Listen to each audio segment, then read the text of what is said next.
Hi అండి, welcome to Geetha Srinivas vlogs. ఈరోజైతే నేను ఆఫ్టర్నూన్ లంచ్తో అయితే వ్లాగ్ అయితే స్టార్ట్ చేస్తున్నాను. వ్లాగ్ స్టార్ట్ చేసే ముందుగా మీరు ఎవరైనా నా ఛానల్ని ఫస్ట్ టైం చూస్తున్నట్టయితే ప్లీజ్ సబ్స్క్రైబ్ చేసుకోండి. అలాగే మీకు కనుక నా వీడియోస్ నచ్చినట్టయితే లైక్, షేర్, కామెంట్ చేయడం మాత్రం మర్చిపోవద్దు. ఇంకా ఈరోజైతే మామిడికాయ పప్పు అయితే చేయబోతున్నాను ఆఫ్టర్నూన్ లంచ్లోకి. ఈ మామిడికాయలు వచ్చేసి మా ఊరు నుంచి డాడీ అయితే తీసుకొచ్చాడు. చెప్పా కదా నేను ఊరు వెళ్తానని, నన్ను తీసుకెళ్ళడానికి అయితే మా డాడీ వచ్చారనమాట. వస్తూ ఇంకా ఎక్కువ మామిడికాయలు తేవద్దు అని అంటే ఒక 2 మామిడికాయలే తీసుకొచ్చారు. ఇంకా వాటిని నేనైతే పప్పులో వేస్తున్నాను ఈరోజు. ఏం లేదండి, పప్పు అయితే కడిగేసుకొని ఎసురు పెట్టేసుకొని అందులో ఒక మామిడికాయ అయితే ఇలా చిన్నగా కట్ చేసేసుకున్నాను. అలాగే ఒక హాఫ్ ఆనియన్ యాడ్ చేసుకున్నాను. తర్వాత 2 టమాటాలు కూడా ఇలా కట్ చేసి యాడ్ చేసుకున్నాను. టమాటా పప్పు అంటే మీలో ఎంతమందికి ఇష్టం? మాకైతే చాలా ఇష్టం. ఇంకా తర్వాత ఇక్కడ కొంచెం కారం, కొద్దిగా పసుపు, కొంచెం ఉప్పు, ఇది మన టేస్ట్కి తగ్గట్టు యాడ్ చేసుకుంటే సరిపోతుంది అనమాట. చాలా సింపుల్ అంటే సింపుల్. పప్పు చేయడం అంటేనే సింపుల్, ఇంకా మామిడికాయ పప్పు అయినా అంతే, సేమ్ ప్రాసెస్. కాకపోతే ఇక్కడ ఏంటి అంటే నేను చింతపండు ఏమీ యాడ్ చేయట్లేదు. ఎందుకనంటే మామిడికాయ పుల్లగా ఉంటుంది, టమాటాస్ కూడా పుల్లగా ఉంటాయి కదా, అందుకోసం అని చెప్పేసి ఇంకా మామిడికాయ ఏమీ యాడ్ చేయకుండా అన్నీ వేసుకున్న తర్వాత కొద్దిగా కరివేపాకు రెప్పలు కూడా యాడ్ చేసుకొని ఇంకా కొంచెం అంటే కొద్దిగా ఆయిల్ అయితే యాడ్ చేసుకున్నాను, బాగా పప్పు ఉడుకుతుందని చెప్పేసి. ఎంతైనా మన చెట్టుకు కాసిన మామిడికాయలతో పప్పు చేసుకుంటే చాలా బాగుంటుంది. మామిడికాయ పులిహోర కూడా నాకు చాలా అంటే చాలా ఇష్టం. ఊరు వెళ్ళినాకైతే మామిడికాయ పులిహోర చేసుకుంటాను, ఆ రెసిపీ షేర్ చేస్తాను. నాకు చాలా ఇష్టం, మా అమ్మ బాగా చేస్తుంది. ఇంకా ఇక్కడైతే ఏం లేదండి, ఇంకా మూత పెట్టేసుకొని మనం ఒక 4 విజిల్స్ వచ్చేదాకా ఉడికించుకుంటే పప్పు అయితే రెడీ అయిపోతుంది అనమాట. ఇంకా వస్తూ మా డాడీ కాజీపేటలో అయితే దిగారనమాట ట్రైన్ చేంజ్ అవ్వడం కోసం. అక్కడ తనకి కాకరకాయలు నచ్చాయంట, అందుకని చెప్పి కాకరకాయలు అయితే కొన్నారు. నేను అన్నాను ఇక్కడ కూడా చాలా ఫ్రెష్గా దొరుకుతాయి, వద్దు కాకరకాయలు తేవద్దు అని. అయినా సరే తీసుకొని వచ్చాడనమాట. ఇన్ని తీసుకొచ్చాడు, మేము ఉండే 2 రోజుల కోసం మా డాడీ అయితే ఇన్ని కాకరకాయలు తీసుకొచ్చాడు అనమాట. ఇంక ఇక్కడైతే నేను ఒకసారి కాకరకాయలని శుభ్రంగా వాష్ చేసుకుంటున్నాను. తర్వాత ఒక పక్కనైతే పప్పు ఉడుకుతుంది. ఇక్కడ ఇంకా ఈ కాకరకాయలని కడిగేసి నేనైతే కాకరకాయలని ఫ్రై చేద్దాం అనుకుంటున్నాను. చిన్న కాకరకాయలు అయితేనేమో మంచిగా కాయలుగా వేపితే కాకరకాయ ఫ్రై అయితే చాలా అంటే చాలా బాగుంటుందండి, అస్సలు చేదు ఉండదు. కాకపోతే ఇవి కొంచెం పెద్దగా ఉన్నాయి కాబట్టి నేనైతే ముక్కలు కోసి కాకరకాయ ఫ్రై అయితే చేస్తున్నాను. పప్పులో కానీ సాంబార్లో కానీ సైడ్ డిష్గా నంచుకోవడానికి కాకరకాయ ఫ్రై అయితే చాలా బాగుంటుంది. నాకు చాలా ఇష్టం కాకరకాయ ఫ్రై, అంటే చేదు ఉండదు. నేను చేసిన ప్రాసెస్లో చేస్తే కొంచెం ఉంటుంది, అంటే మొత్తానికి ఉండదని అయితే చెప్పను, ఉంటుంది. కాకపోతే ఏంటంటే ఆ చేదు నేను తినగలుగుతాను, ఎందుకంటే మీరు ఆల్రెడీ నా డైట్ వీడియోస్ చూస్తుంటే మీకు అర్థమైపోతుంది. నేను పాలకూర జ్యూస్ కూడా తాగుతాను. సో అవి తాగగా లేదు, ఇది తినడంలో ఏముంది. సో బాగుంటుందండి కాకరకాయ మనం తీసుకోవడం వల్ల మనకైతే బ్లడ్ షుగర్ లెవెల్స్ అనేవి కంట్రోల్లో ఉంటాయి. కాకరకాయ హెల్త్కి కూడా చాలా మంచిది. నేను చెప్పిన విధంగా ఒకసారి ట్రై చేయండి.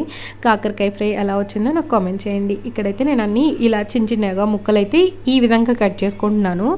ఒకవేళ చిన్న కాయలు అయితే కాయలకి చిన్నగా ఘాటు పెట్టేసి అయితే ఉడికిచ్చేసి ఫ్రై చేసేదాన్ని. ఇంక ఇవి పెద్దగా ఉన్నాయి కదా, అందుకని ఈ సైజులో అయితే కట్ చేసేసుకుంటున్నాను మొత్తం.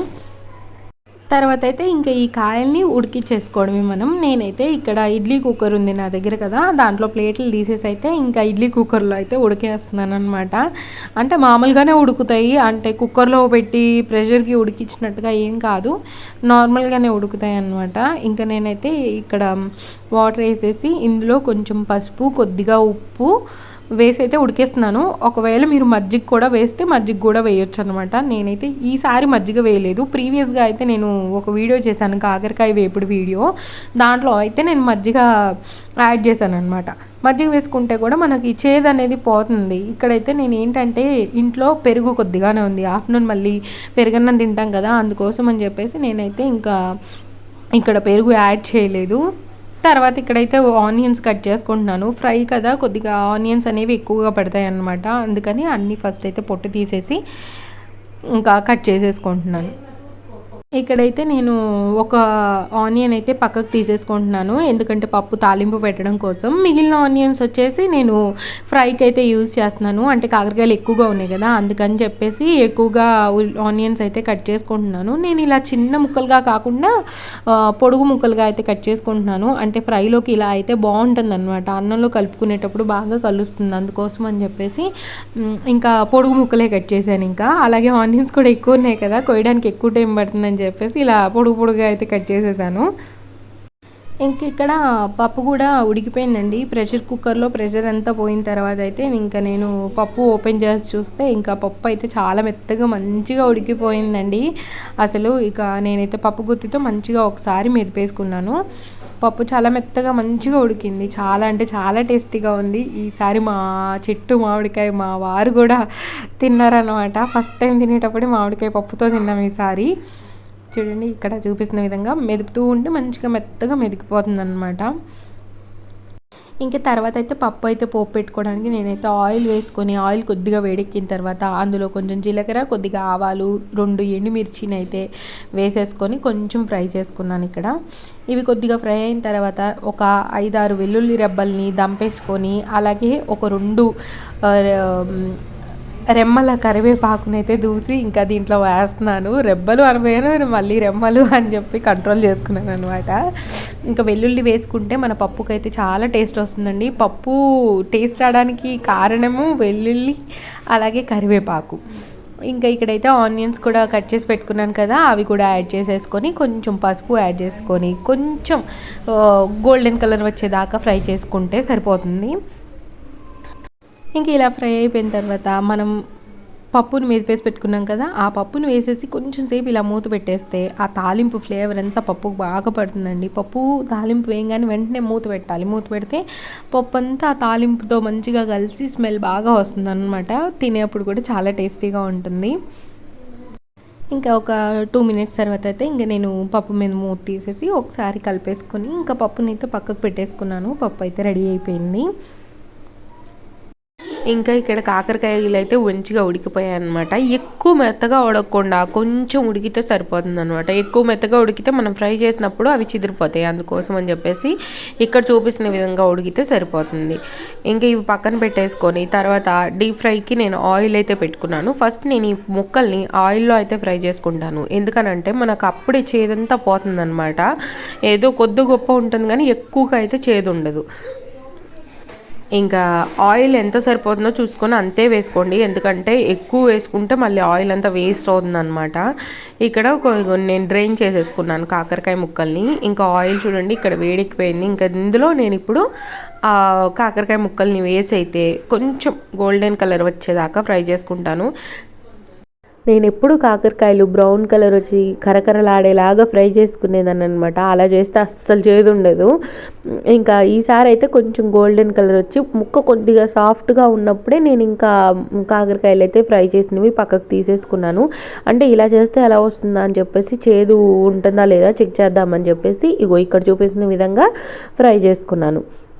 ఇలా చేస్తే కూడా చాలా అంటే చాలా బాగుంది కర్రీ. అసలు అంత చేదు లేదు, భలేగా ఉందన్నమాట. అసలు కాకరకాయ ఫ్రై మొత్తం కర్రీ అయితే తిన్నామన్నమాట. కాకపోతే మేము 2 days తిన్నాము, ఎందుకంటే ఉన్నది తక్కువ మెంబర్స్ కదా. ఎక్కువ మెంబర్స్ ఉంటే కర్రీ ఒక రోజులోనే అయిపోతుంది. తక్కువ మెంబర్స్ ఉన్నాం కాబట్టి మాకైతే 2 days వచ్చింది.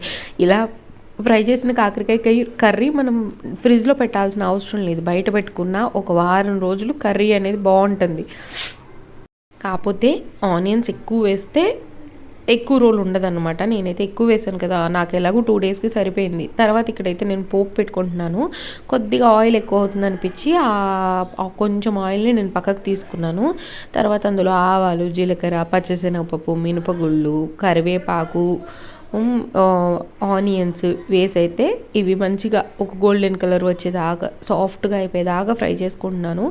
ఇవి ఫ్రై అవ్వడం కోసం అని చెప్పేసి నేను కొంచెం పసుపు, కొద్దిగా ఉప్పు వేసాను అనమాట. ఉప్పు వేస్తే మనకి తొందరగా ఆనియన్స్ అనేవి మగ్గిపోతాయి. అందుకోసం అని చెప్పేసి ఉప్పు కూడా ఇప్పుడే యాడ్ చేసుకున్నాను ఈ స్టేజ్లోనే. అంటే కొద్దిగా వేసుకున్నాను, మళ్ళీ తర్వాత మొత్తం ఫ్రై అయిన తర్వాత కొంచెం వేసుకుంటాను. ఆల్రెడీ నేను కాకరకాయలు ఉడికేటప్పుడు కాకరకాయల్లో కూడా కొద్దిగా వేసాను. చూడండి ఇక్కడ చూపిస్తున్న విధంగా ఫ్రై అయ్యేలాగైతే ఫ్రై చేసుకున్నాను. ఇది కర్రీ అన్నంలో కూడా బాగా కలుస్తుంది. ఇలా మనం ఆనియన్స్ ఎక్కువ వేసుకున్నాం కదా, అందుకని కర్రీలో కూడా బాగా కలుస్తుంది అనమాట. చూడండి, కాకరకాయ ఫ్రై అయితే రెడీ అయిపోయింది. ఇంకా నేనైతే అన్నీ ఫ్రై అయిపోయినాయి కదా, డైరెక్ట్గా ఇలా కలిపేసుకొని ఇంకా ఇందులో కొంచెం ఉప్పు, కొద్దిగా కారం, అంటే ఉప్పు సరిపోయిందా లేదా నేను ఇక్కడ చెక్ చేసుకున్నాను. ఇప్పుడు కొంచెం తగ్గినట్టు అనిపిస్తుంటే ఇంక ఇప్పుడు కొద్దిగా ఉప్పు, కొంచెం కారం అయితే వేసేసుకున్నాను. కర్రీ అయితే చాలా యమ్మీగా ఉందండి. అసలు ఒక్క ముక్క మిగలకుండా మొత్తం అయితే తినేసాం. కాకరకాయ తినని వాళ్ళు కూడా తింటారు ఇలా చేస్తే. ఇంకా నేను కాయలుగా ఫ్రై చేస్తాను, అది కూడా నాకు చాలా అంటే చాలా ఇష్టం. కాయలుగా చేసింది అయితే ఇంకా చాలా బాగుంటుంది అసలు. మా డాడీ కొంచెం పెద్దవి తెచ్చారు కదా, అందుకోసం అని చెప్పేసి నేను అలా చేయలేకపోయాను. ఇలా ముక్కలు కోసేసి ఫ్రై చేసేసాను. ఇంకా కాకరకాయ ఫ్రై అయితే రెడీ అయిపోయిందండి. మీరు కూడా ట్రై చేయండి, మీకు ఎలా వచ్చిందో నాకు కామెంట్ చేయండి. కాకరకాయ ఫ్రై అంటే మీలో ఎంతమందికి ఇష్టమో నాకు కామెంట్ చేయండి. మా ఇంట్లో అయితే ఇష్టం.